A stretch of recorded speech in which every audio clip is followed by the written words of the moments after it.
So hey guys, what's up? Welcome to World News 20 new channel. So let's talk about G20 leaders plan $5 trillion economy boost.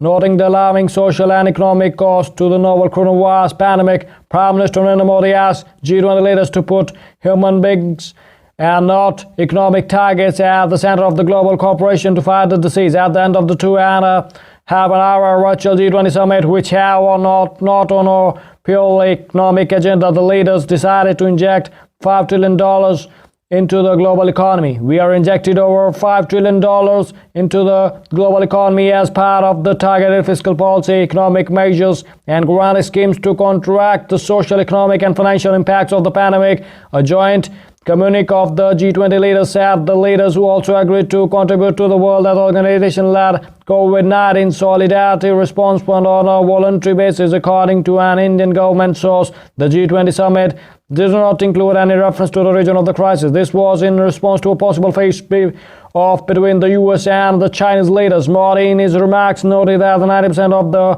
COVID-19 cases and 88% of the deaths were in G20 countries.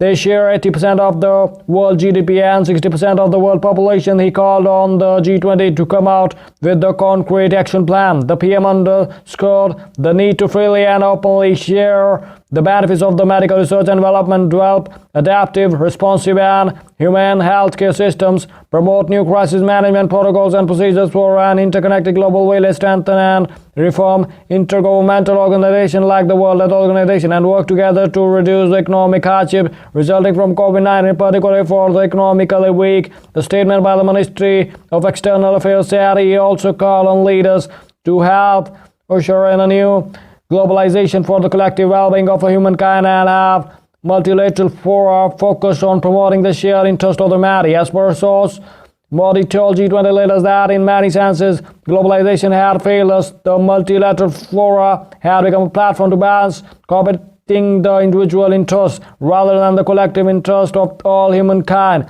Whether it was a combating terrorism or climate change, thousands of precious lives have been lost to this crisis. Modi's learned to have told G20 leaders, and even 3 months after the crisis, he said, we are still working, trying to find a coordinated response.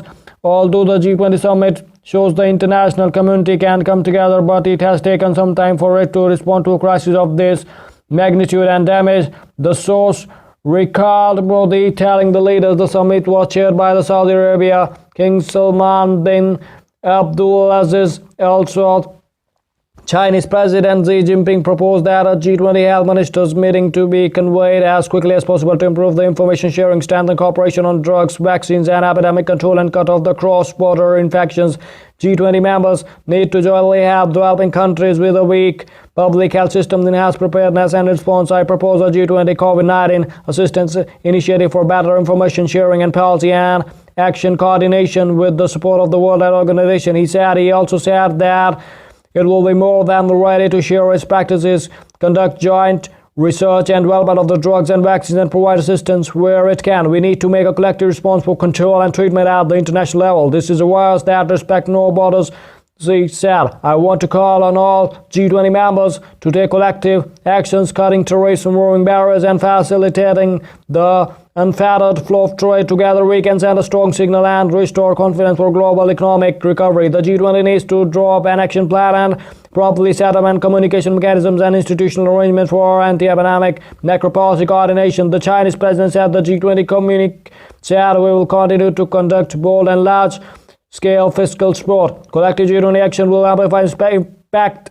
ensure coherence, and harness synergies. The magnitude and scope of this response will get the global economy back on its feet and set a strong basis for the protection of the jobs and the recovery of growth. Saudi King Salman said the impact of the pandemic has spread to reach the global economy, financial markets, trade, and global supply chain, hampering growth and development and reversing the gains accomplished in the previous years on the trade front. The G20 must send a strong signal to restore confidence in the global economy by resuming as soon as possible the normal flow of the goods and services. He said the G20 has previously proven its effectiveness in mitigating the severity of the global financial crisis and its ability to overcome it. Today, through our cooperation, we are confident that we together will overcome this crisis and move forward towards a future where all people thrive, prosper, and are healthy, said. So if you like the channel, so kindly subscribe to it.